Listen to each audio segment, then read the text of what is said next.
Hai semuanya, gue jadi udah mau ketawa nih gara-gara sama kalian. Balik lagi di Creators Market Talks. Hari ini balik lagi sama gue juga Sarah. Hari ini kita punya bukan bintang tamu juga sih kita ya sebenarnya ya. Jadi mungkin belum pernah kita introduce di A3000 aja. Ini Rifki as our mixologist di Ding Dong Disco and our group. Terus coba perkenalkan diri dong kalian. Gak usah kayak gue menanya gitu. Rifki ya, saya mixologist untuk Ding Dong Group. Jadi kita di sini akan sharing beberapa story dari kita sama acara malam ini.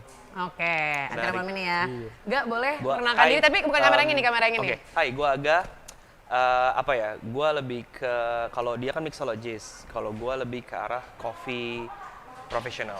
Oh, coffee profesional. Berarti gue nggak salah ya, profesional barista salah? Betul ya? Betul, Oke. nggak salah. Kita mau aja nih, gue punya sebenarnya banyak sih pertanyaan buat kalian yang menurut gue seru buat di-sharing.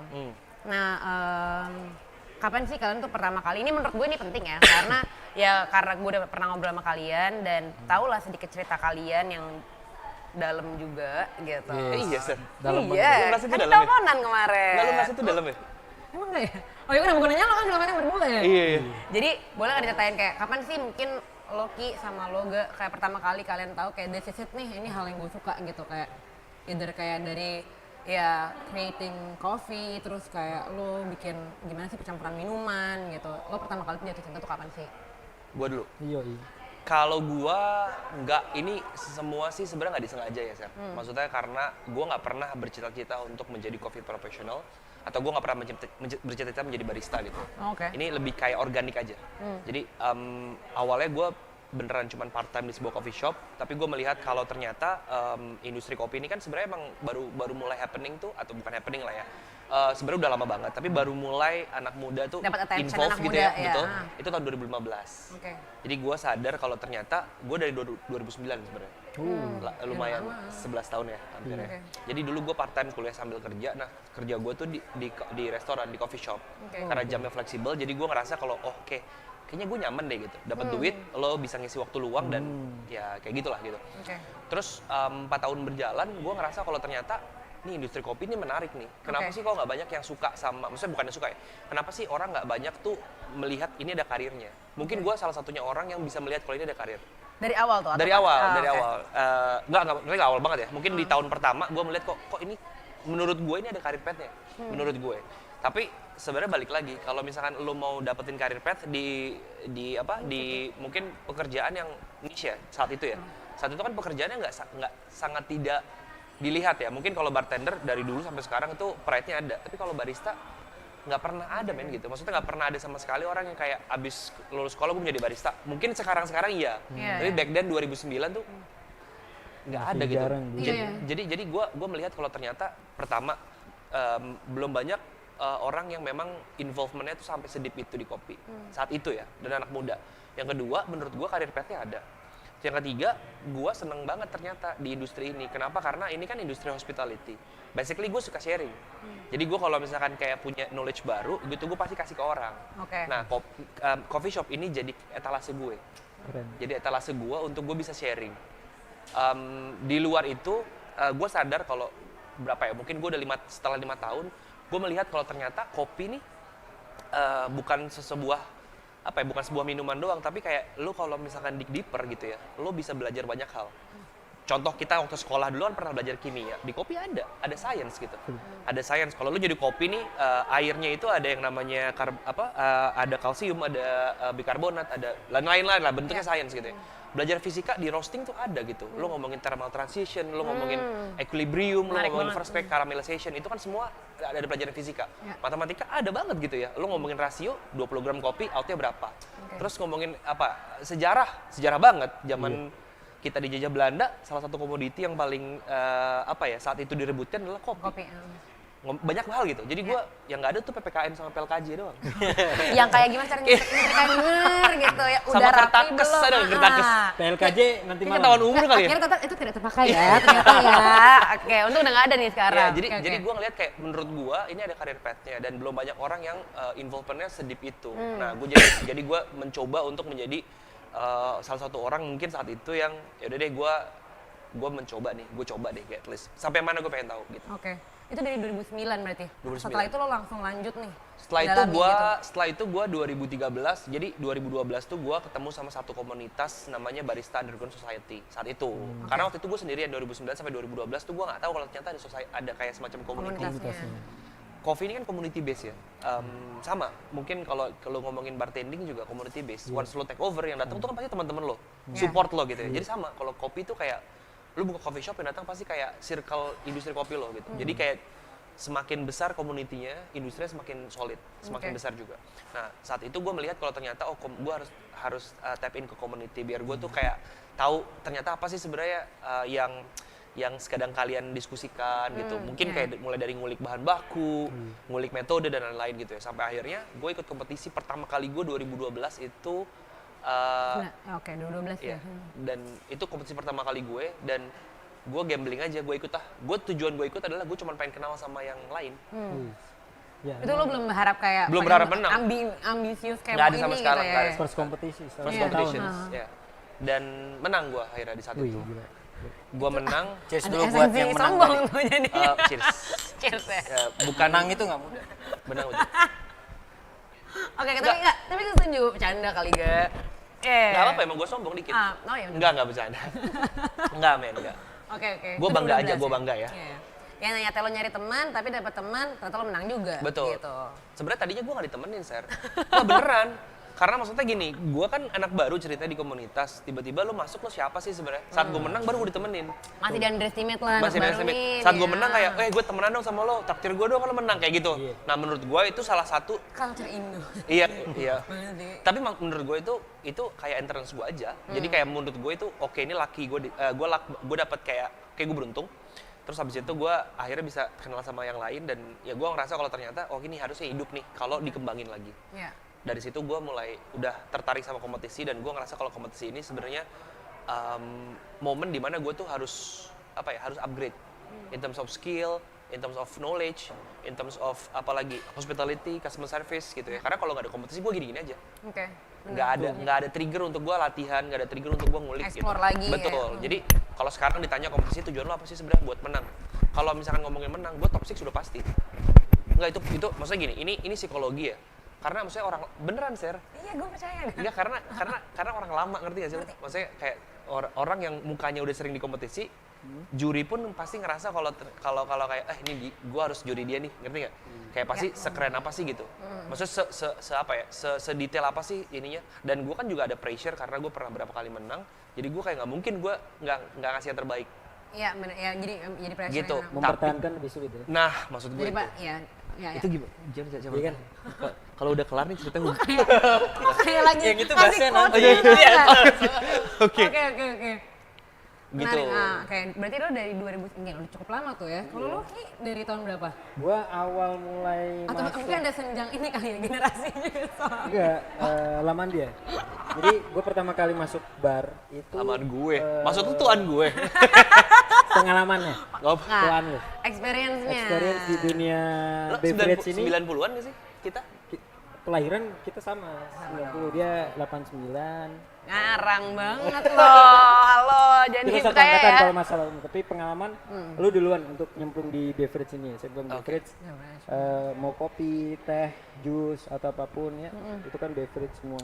Tapi lu duluan 2009, gue 2008 baru lulus sekolah. Dulu gue ada jadi teknisi HP dulu 3 tahun sampai 2011. Jadi mulai nyemplung ke dunia, tadinya mau ke chef. Gue pengen jadi chef karena gue suka masak. Lu suka masak? Tapi dulu 13 restoran nolak gue nih. Sumpah lu? Gue ngelamar, gue pengen kerja di kitchen, mau jadi apapun gue mau. Gokil. Ditolak gitu guys. Oke, Di Semarang, di Semarang. Tapi gue yakin 13 restoran itu nyesel nggak melihat lu Tahu sekarang. gitu gue pindahin ke bar gitu ya. Ada di Nyesel kitchen melihat ke lu bar, sekarang. nyesel. Terus 13 restoran, yang nomor 7 getar-getar kan. Geleng-geleng kepala nomor 7. akhirnya gue sempat nyerah, kehabisan dana segala macem. Ya.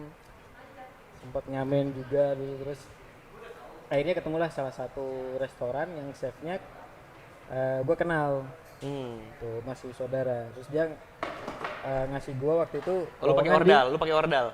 Disuruh apa? Jadi stewarding. Oh. Oke. Tapi lu masuknya pakai ordal karena lu kenal. Iya. Sebenarnya sama gue juga. Abis masuk pakai orang dalam, jadi stewarding, udah seneng kan masuk kerja di kitchen kan, ternyata jadi tukang cuci piring. Bener-bener start from the bottom tuh ya, Iya. ibaratnya ya. Tapi cuma bertahan 1 hari, 3 hari kemudian gue dilempar Ke kitchen. ke bar. Oh, ke bar. Awalnya karena apa tuh Ki? Karena emang Karena, mereka butuh orang atau emang kayak Iya. Oke. Jadi waktu itu restoran kecil kan, jadi dia punya kitchen 5 orang, terus ada stewarding 1, mungkin waktu itu dia bilang nggak cukup lah, terlalu banyak lah gitu. Tapi di bar butuh orang, lu kalau masih mau kerja lu di bar aja. Perasaan lo gimana? Butuh duit gua. Iya. Walaupun kan pengen lo kerja di kitchen, tapi kayak udah nih disisip nih gue pengen kerja nih pokoknya gue gitu. Iya, jadi waktu itu tapi gue bikin perjanjian, gue diperbolehkan untuk masuk ke kitchen untuk belajar. Gitu. Gua Jadi izin sama minimal lo chefnya. ya in charge di bar lo boleh belajar di kitchen, oke. Gitu. Akhirnya di situ gue yain lah, di samping gue butuh duit ya kan. Tapi gue di tahun gue pertama kan nggak ada alkohol waktu itu ya. Terus gue ketemu yang namanya flare. Ya. Lu tau kan flare juggling itu. Ketemu itu gue jatuh cinta di situ.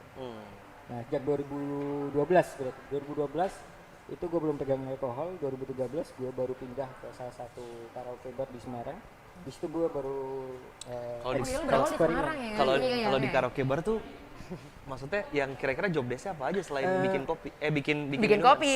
Bikin minuman kalau gitu. di bar sih masih sama sih. Oh, masih sama. Cuman bedanya kalau di restoran kita ngantar ke table kan. Oke, kalau ini kita ke kamar. Ke kamar Iya, nyanyi. maksudnya kamar nyanyi kan? Karaoke Iya, kamar tuh nyanyi kan? maksudnya ya. Maksudnya buat kan, ya kan karaoke ya, pasti Iya. kan lo ada roomnya masing-masing gitu. Ya, waktu itu family karaoke. Oh, Oh, tapi family itu ada ya. yang jagain nggak di dalam karaoke itu?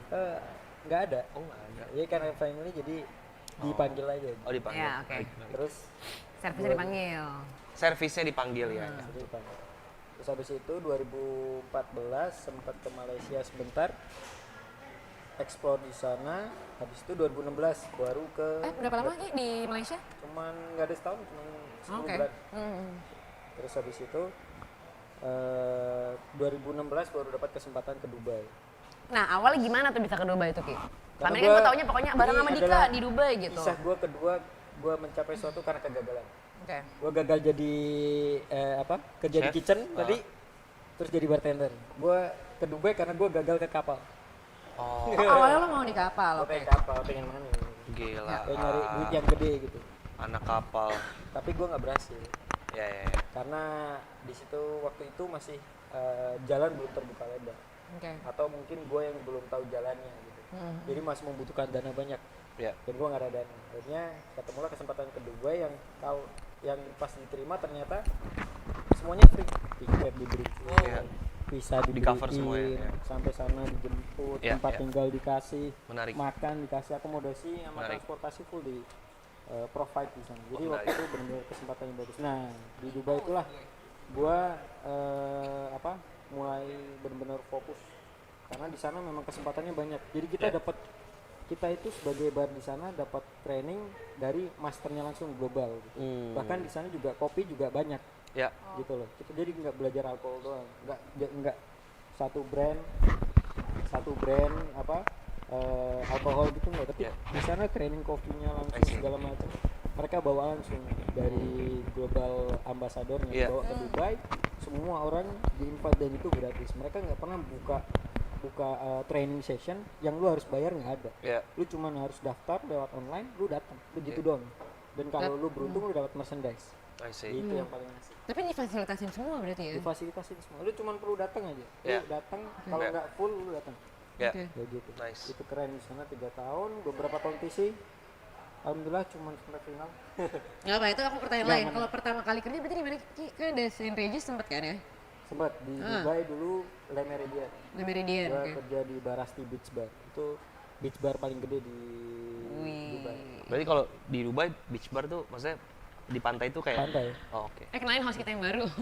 Yang ini pertanyaan lo lebih berbobot sih dibanding gue. Enggak sih, Ser. Gue penasaran kayak detailnya aja soalnya. Makanya Di sana sempat kaget karena Dubai kan, Arab Dubai man gitu kayak super Middle East gitu. Ternyata Dubai itu Sultan semua isinya ya? iya. Dubai itu kayak udah kayak Londonnya Asia. bukan Asia dia Middle East. Ya, Middle East. Iya. Jadi benar-benar udah isinya bule semua kan. Waktu itu Big Bear ya. Keren sih. Habis itu setahun di situ karena merasa berkembangnya sulit karena waktu itu satu bar itu kita bartender 45 orang. Hah? Banyak banget. Iya, tapi lu bilang yang paling Kita besar ada juga sih. 6 bar, 7 bar di weekend. Jadi 45 orang dibagi. Gokil Jadi juga. Terus kesempatan kita untuk berkembang di sana kurang karena rame kan. Kebayang. Jadi berkembangnya untuk di masalah operasional itu sangat-sangat sedikit. Di sana udah ada yang bartender sampai 8 tahun gitu. Oke. Hanya di situ saya mutusin untuk mencari hotel lain atau bar lain. Waktu itu diterimalah di St. Regis Bar. Nice. Dia baru buka 2 tahun. Salah satu bar dengan story yang bagus di dunia beverage ya, yaitu bar yang ditemukannya Bloody Mary. Bloody Mary. Oh iya? Iya. Jadi Bloody Mary itu ditemukan di St. Regis Bar. Ditemukan di St. Regis Bar. Nah, jadi tiap hotel St. Regis itu dia punya ada signature Bloody Mary-nya dia. Masih. Oke. Di Dubai ada kita Golden Mary. Apa? Golden Mary. Golden Jadi Mary. pakai emas garnish ya. beda ya emang kalau Dubai ya, kan Middle East. Itu salah satu bar yang Bener-bener gua sultan tuh. tuju lah waktu itu. Nice. Dapet kelas situ gua setahun di situ terus rebranding jadi salah satu brand lain lagi. Juga barnya dengan historical sendiri. Waktu itu ganti Hilton kan. Jadi Pina Colada itu berasal dari si Hilton bar ini. I see. Nah, create lah Pina another Colada. story buat Hilton itu. Jadi di sana 3 tahun. Berarti nggak nyesel ya pertama kali, walaupun udah 13 kali tuh katanya ditolak, akhirnya lu tapi pergi ke Dubai Ki. Iya. Emang Kalau jalannya di nggak situ. ditolak, nggak pergi Kalau lu gitu. iya, kalau misalnya restoran nih, ke-7 ada pepatah Antartika bilang gini, Apa tuh? fail fast, sukses faster. Artinya? Ya lu cepetan gagal, habis itu ntar sukses lebih cepat. Woi. Mantap Itu tuh. Antartika ya. Secara tidak langsung habisin jatah gagal lo. Betul. Iya nggak? Cepet habisinnya. biar lo lo- sukses. Ini pepatah gitu. Antartika ya bilang ya. Iya. Kemarin gua ketemu soalnya waktu lagi Zoom meeting sama Sunda Empire. Jadi pepatah Antartika. Sorry udah mulai kemana-mana tuh ya. Nah, on to the next question deh. Kemarin gua ngobrol yang gue bilang dalam tadi itu loh, Ga. Tentang coffee in good spirit. Boleh dong? Oh, itu keren ya. Ah, Yes, ini- buat kompetisi kemana ini keren. ya. Enggak lah, keren. mananya Keren. Nggak, soalnya menurut gue beneran itu menarik banget. Kayak yang lo ngomongin soal lo pengen bikin sesuatu, concoction tertentu yang soal kopi yang pengen semua aspek sensori itu bisa ngerasain. Itu boleh nggak di-share tuh? Kayak jadi bukan cuma gue yang amazed gitu. Sebenarnya simple sih kalau lu ngomongin masalah food and beverage gitu ya, yang lu cari tuh kalau udah industrinya udah terlalu masif gitu ya, yang lu cari tuh apa sih sebenarnya experience. Ya, bener. Once lu Setuju. datang ke satu tempat gitu ya, value yang lu ditawarkan sama sebuah restoran adalah experience gitu. Nah di kopi sebenarnya kopi itu kenapa gua bisa bilang kalau barista itu mungkin kategorinya mungkin bartender halal ya. Karena at the end of the day gitu ya, yang dagang itu sebenarnya adalah barista gitu. Kita kan sebenarnya kan showcase-nya produk-produk yang kita develop gitu. Oh ya, ya, ya. Nah, tapi kan the way kita dagang itu caranya banyak. Lu bisa masukin idea kreatif lo, gila lo dan segala macam. Cuman bedanya gini misalnya. Kalau sekarang saat ini momen ini kita datang ke sebuah restoran gitu ya. Lo cuma mengandalkan 2 sensori yang ada di dalam diri lo ya. Lo cuma nikmatin itu dengan enak banget, which is rasa dan ya itu namanya berarti kalau bisa kita bilang itu auto-anchor ya. Atau gustatori, lo bisa kayak misalkan enak banget. Oh iya. Gitu. Tapi jarang banget orang yang ibaratnya menjual paket komplit di mana ada visual, presentasinya bagus gitu ya. Kemudian rasanya enak, terus kayak aromanya juga dapat, terus pendengaran nih, audio. Di saat lo di momen lo datang ke sebuah tempat, kok musiknya nyambung banget saya sama Nyambung, iya.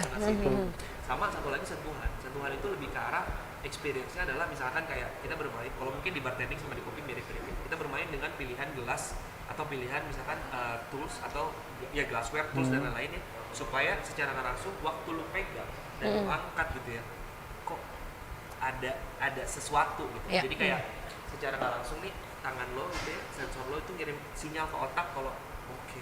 Misal contoh, lo serving serving minuman yang satu pakai gelas, satu pakai stainless deh. Dingin nih minumannya. Tapi kan kalau itu kan akan lebih dingin kalau lu pegang stainless. Iya betul. Iya. Secara nggak langsung seger banget nih gitu nggak sih? Gitu. Dibanding lu pakai yang kayak gelas gini. Jadi lebih Feeling lo udah kebentuk bahkan sebelum lo ya. Nah, gue tuh mencoba untuk apa ya? Sebagai orang yang memang mungkin udah lama di kopi gitu ya, gue mau coba kasih added value di sebuah minuman yang setiap kali gue serving. Oke. Jadi kayak gue mau ngasih experience di mana lo tuh bukan cuma ngerasain minuman enak dan wangi doang, tapi ada hal lain gitu. Gue pernah ke satu tempat di London itu, ada satu nama tempatnya tuh jadi kategori mungkin speak easy bar ya. Speak easy bar itu kan sebenarnya kenapa dibilang speak easy bar, karena emang ya dia nggak semasif bar pada umumnya gitu. Lo select people aja yang bisa masuk ke situ gitu. Bukan bisa masuk, tapi kayak bisa apa ya, bisa tahu tempat ini nih gitu. Nah, karena emang si owner ini pengen banget serving semua semua experience yang mau dikasih gitu kan. Jadi London tuh namanya ada satu tempat, konsep itu detective agency gitu. Jadi apartemen itu sejajar berapa meter gitu, berapa pintu ya, misalnya kita bilang kategori 50 pintu. Nah, lu tuh nggak tahu sebenarnya dia dari pintu mana. Oh iya. Jadi bener-bener kayak lu cuman dia nomor 39, tapi nggak ada apa-apa, kayak pintu apartemen aja. Di sebelahnya ada bel. Ya, gue pencet dong belnya kan, gue tanya gitu kan, saya boleh masuk nggak gitu kan? Ada apa? Ada perlu apa? Enggak, kita lagi cari orang gitu kan. Jadi secara nggak langsung karena ini detective agency, lo harus play along sama mereka. Ngerti gue. Orang Oh iya. masuk ke dalam. Kok seru tuh Gi? Masuk ke dalam gitu ya, itu bener-bener gak ada bar, ini cuma kayak satu ruangan kecil. Detektif, beneran detektif lah, kayak lu masuk ke kantor detektif, gua kaget, mana barnya, mana ada gitu kan. Dia bilang, apa ciri-ciri teman lo gimana yang hilang. Bener-bener kayak lu play along gitu, ngobrol apa segala macam. Oh gue ngerti, iya. Oh, gue makanya tadi bilang kok lo nyari orang maksudnya. Iya. Karena gue udah tahu kalau itu sebenarnya, jadi gue sebenarnya yang paling seru tuh kalau lu nggak tahu sama sekali. Tapi ternyata kan gue dikasih tahu nih, lu datang sini dong, nanti experience gini. Tapi kalau lu bisa, jadi kalau lu mau masuk ya lu pakai password gitu lah. Oke. Gitu loh. Jadi yang tahu passwordnya adalah orangnya pernah kesana. Iya. Menariknya adalah waktu lu masuk ke dalam sebuah kantor detective agency itu, lu ngobrol nih sama ini. Mungkin ada 20 menitan lah, lu play along sama mereka. Setelah itu, oke, gue tahu teman lo ada di mana. Yuk, buka library, tas masuk ke dalam, anjing, bagus banget. Tapi tanpa sama gue. Iya, kebayang sih. Gue langsung kayak, lu kalau bilang gue mau cari bar, oh kita nggak ada bar di sini, kita kita detektif gitu. Jadi apa yang bisa kita bantu, again and again dia nge-repeat pertanyaan yang sama, apa yang bisa kita bantu, apa yang bisa kita bantu. Lu misalkan kayak, gue mau nyari koktail, orangnya ada di sini kok nggak ada. Nggak ada. Oh, oke. Yang bisa kita bantu apa? Jadi lu bener-bener secara nggak langsung play along sama. Jadi if you know gitu. Kalau lo tahu cara mainnya ya lo bisa masuk, tapi kalau enggak ya sorry gitu. Iya. Jakarta pun ada e-bar. Jadi kalau lu nggak apa-apa, nggak harus masuk apa, lu masuk ke sana lu harus ada dial number yang harus lu input untuk buka pintu. Di Hongkong juga ada yang dia bentuknya di depan toko payung. Jadi kalau payung itu kan kalau kita mau permisi pakai payung kita ngetok. Iya betul. Klasik British. Tok itu baru pintunya otomatis. Iya, maksud gua Konsep itu emang justru itu tuh menurut gua konsep menarik di mana lo bisa apa ya, lo ada storytelling saat itu kan part of hospitality ya. Tapi pas lo masuk koktailnya segitunya nggak? Maksudnya sesuai ekspektasi nggak? Maksudnya kayak kita soalnya tadi berangkatnya dari ngomongin semua experience-nya tuh. Kalau kita bilang sesuai ekspektasi gitu ya, itu secara langsung udah pasti ngirim sinyal di otak lo, sekeren ini masa nggak enak sih gitu. Jadi kayak lu udah punya positif mindset aja. Iya, oke. Bener. Untuk lo bilang kayak ada yang kurang nggak bisa ya. Sebenarnya gini, kalau kita ngomongin rasa kan subjektif, Bener. agak susah Iya. kalau lo mau bilang ini enak banget, ini susah banget. Tapi ada additional value yang bikin itu jadi enak banget.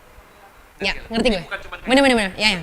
Lu bikin arak pakai jeruknya, that's all. Tapi kalau lu ngasih experience, kayak lu ngasih added value di dalam arak ini cuma lebih dari arak gitu. Iya, oke. Kayak gitu-gitu. Nah, itu yang lagi gue coba pelajarin dan gue coba untuk kayak aplikasiin di industri kopi. Mungkin kenapa ini nyambung ke bartending, karena emang itu awalnya dari industrinya Rifki gitu. Oke. Bartending. bar itu kita sebutnya multi sensor. Nah, kayak gitu-gitu. Oh iya. Tapi berarti emang hal seperti yang tadi lo sampein dan yang lo mau angkat dari kompetisi lo terakhir, emang itu tuh hal-hal yang emang udah awalnya dikenalnya di dunia koktail ya? Bahkan di dunia bar pun aslinya semua banyak kan metodenya. Kita ambilnya dari kitchen. Iya betul. Iya. Soalnya kalau bar tuh menurut gue, ya maksudnya kalau gue sih as a customer ya gitu, kayak as a guest juga. Menurut gue emang kalau ngomongin set the mood, gue lebih awalnya ya yang tadi lo bilang sebelum sebelum kayak kopi itu keangkat banget di Jakarta aja, menurut gue tuh gue lebih dapet yang tadi lo bilang di bar sih menurut gue. Dari mulai kayak playlistnya diatur banget sesuai sama mood gitu. Terus kayak ya apa sih kayak gelasnya lah, terus kayak cara si apa namanya? Menurut gue tuh dapat banget di bar. Benar. Nah, makanya itu kenapa gue coba masuk sekarang ini ke arah spirit ya, karena gue pengen mengaplikasikan kopi itu sebenarnya karena kita sama-sama industri hospitality ya. Lu sama-sama service gitu. Bedanya adalah yang lu service ini adalah produknya gitu. Iya. Tapi kan sebenarnya value-value lain yang ada di sana bisa gue ambil, bisa gue aplikasiin gitu. Jadi menurut gue kenapa sih kita nggak mencoba untuk mengaplikasikan, karena maksudnya itu bukan inovasi tapi itu adaptasi gitu. Benar. Jadi lu beradaptasi dengan apa, apalagi sekarang momen-momen dimana kayak pandemik lah kita bilang ya. Sekarang susah banget kan untuk berkumpul gitu. Jadi kadang ada rasa kangen gak sih lo kayak tiba-tiba lo lagi ngebar nih terus kayak rame ngobrol sama lo di bar gitu. Ada Itu kan, banget kayak sih, banget. kayak gitu ada gitu. Nah, makanya menurut gua tipikal yang experience tadi itu yang nggak bisa dapetin kan sekarang kalau di kopi misalkan ya udahlah gue bisa bikin kopi di rumah nggak usah ke coffee shop. Jadi ada reason orang tuh nggak ke coffee shop, mereka better di rumah. Tapi kalau lu sajiin itu dengan added value yang tadi gue sebutin kan beda rasanya. Iya, setuju sih gue. Different gitu experience-nya gitu. Jadi lu Setuju gue. bukan cuma bayar minuman, Iya. lu bayar semuanya gitu. Setuju bayar gue, iya. experience gitu. Itu sih yang menurut gue tuh kayak menarik banget ternyata di industri beverage gitu ya. Di food juga kan gastronomi. Iya. Soalnya gue, kalau gue ya balik lagi, kalau gue pribadi ya, gue termasuk orang yang suka pergi keluar. Karena menurut gue tuh, ya gue mau invest ke sesuatu, gue pengen experience tempatnya, terus cara servisnya, nanti kayak maksud gue. Jadi kalau gue sih orangnya prefer kalau misalnya gue bisa samperin tempatnya, gue samperin. Gue lebih suka experience yang gue dapetin. Betul. Nah, kalau kemarin kan gue udah tahu nih kalau soal Aga nih kayak di Coffee and Good Spirit ya Aga ya, apa yang lo dapat juga nih value-nya dari kompetisi terakhir. Kalau lo gimana Ki? Kompetisi yang paling menurut lo kayak berkesan banget nih sampai mungkin shaping a bit of your creation mungkin ya.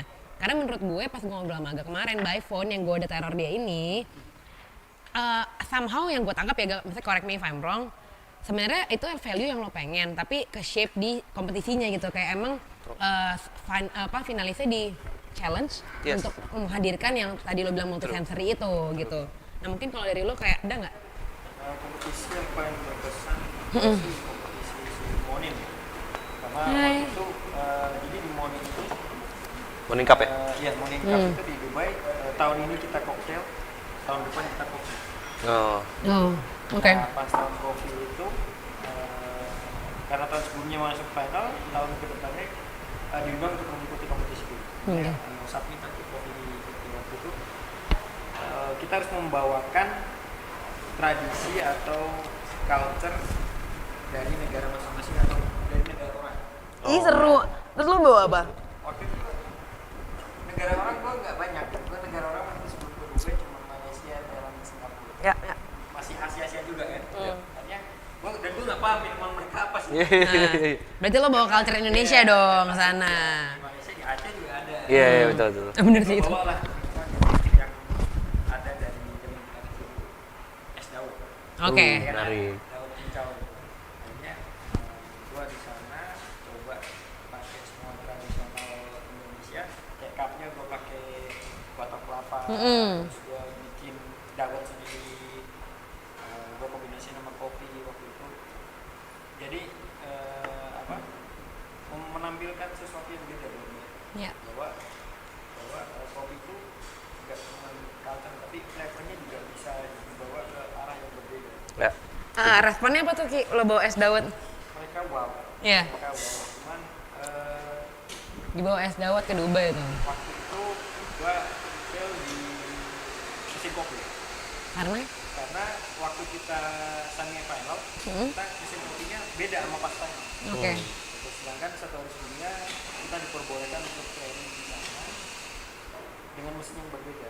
Pas final mesinnya berbeda lagi. Jadi kita latihannya udah nyatet timingnya segala macam gitu kan, oke bikin espressonya berapa detik sekian, tampingnya segini, posisinya berubah total. Oh, oke. Dan kita nggak dikasih kesempatan untuk mempelajari mesinnya dulu. Jadi surprise. Kayak dah langsung nih gitu, oke. You do it. Ya, do it. Fail di komposisi espressonya, jadi taste-nya waktu itu nggak dapat apa yang gue nilai minuman gue bagus, cuman di presentasi gue bagus, cuman di apa penilaian kopinya itu yang gue gak tuh. Oh, oke. Iya. Karena gue belum belajar dari Nah, gila. Nah, ngomong-ngomong belajar nih, denger-dengar malam ini mau ada bar takeover bareng-bareng. Betul. Ini Oke. sebenarnya lebih kayak cross culture. Oke, siap. Culture gue di pagi hari sampai sore hari. Lu minum kopi nggak mungkin malam Iya, kan? oke, Culture siap. dia di malam hari sampai ke Iya. pagi lagi. Iya. Nah, tapi kita bawa malam ini. Betul. Nah, mungkin bagi yang mau datang ke Dingdong, Boleh banget. bar takeover hari ini ada Aga, ada Rifki. Gue bilangnya sih when coffee meets cocktails ya. Oke, Nah, when jadi coffee meets cocktails. dan menunya surprise nih karena kan Bapak ini kan persiapannya panjang banget. Parah. Kita tuh kayak R&D bisa 3 tahun. Jadi kayak 3 tahun. pokoknya menunya spesial banget buat hari ini. Hancur, Sampai Wibi ketawa hancur tadi banget. belakang gue lihat ya. Gitu. Ladies free flow ya. Gue nggak tahu. Tapi yang benar kalau buat cewek-cewek yang datang, Sumpah. Bar kita malam ini. Oke. benar. Oh ya? Iya dong. Oh ya? Tapi for 1 hour only ya. Jadi kalau cewek-cewek selain gue, cepet-cepetan aja kita datangnya gitu. Oh gitu. Kapan Gua nggak lagi tahu. dibikinin bareng-bareng nih soalnya. Menarik, Sama menarik. mungkin sedikit sih, kita juga mau ada kerjasama sama Aga ya Ki ya di A3000 ya. True. Ya, soon kita bakal kolaborasi untuk kopi nih. Jadi mungkin bisa diceritain sedikit aja nggak tuh, Ga? Kolaborasi membuat perusahaan menjadi punya akselerasi. Alah. Mantap. Kok gue Lebay, lagi lebih lebay. kayak edukasi jadinya Iya ya? betul. Malam Sebenarnya ini ya? enggak sebenarnya lebih ke arah ini kan creative compound ya. Maksudnya creative compound itu kan ya kalau kita ngomongin kreatif itu nggak jauh dari ya apa ya kafein lah. Maksudnya orang-orang juga teman-teman gue yang kerja di industri kreatif juga mereka tuh butuh booster lah, butuh kafein lah ya gitu supaya mereka bisa tetap kayak maksimal optimal kerjanya gitu. Nah, makanya waktu pertama kali diajak untuk berkolaborasi, gue langsung tertarik karena gue melihat kalau orang-orang di belakang A3000 ini ya sangat apa ya cukup kalau dibilang cukup kreatif ya namanya juga creative compound ya cukup kreatif sih. Jadi gue ngerasa mungkin ada sesuatu yang berbeda di A3000 nanti coffee shopnya gitu dibanding dengan coffee shop lain gitu. Oke. Nggak sabar Gue kan? nggak bisa kasih tahu sekarang ya. Oh iya, iya udah kan lagi kita godok soalnya. Iya. Satu coffee shop yang membuat pecinta kopi mendapatkan experience yang berbeda. True. Jadi yang tadi disampaikan itu bakal ada di A3000 soon ya berarti ya Ga ya? Tergantung kontraktor. Jadi meeting. Kok jadi meeting di sini ya? Tapi mungkin kalian semua yang nonton bisa kayak berekspektasi soon bakal ada Coffee by Aga di sini di A3000 Creative Compound di Jalan Kemarayan nomor 8B. Betul. Mungkin karena kita ngeliat waktunya, Iya, kita udah mulai harus siap-siap kali ya. ya. Kita langsung ke atas ke Dingdong ya. Jadi ditunggu ya mereka. Sip, ditunggu. Karena terutama cewek-cewek katanya kalau biasa ya. Ya, dia sih. Nah, Kan dia iya, ngomong. siap. Gue yang ada aja lah. Enggak maksudnya yang ada di atas aja lah. Ah, siap. Ada semua buat lu. Oke, thank you ya semua Ki. Thank Ga, you. thank you ya. Kita Thank lanjut you, Sam. ke Dingdong. Thank you. Cheers.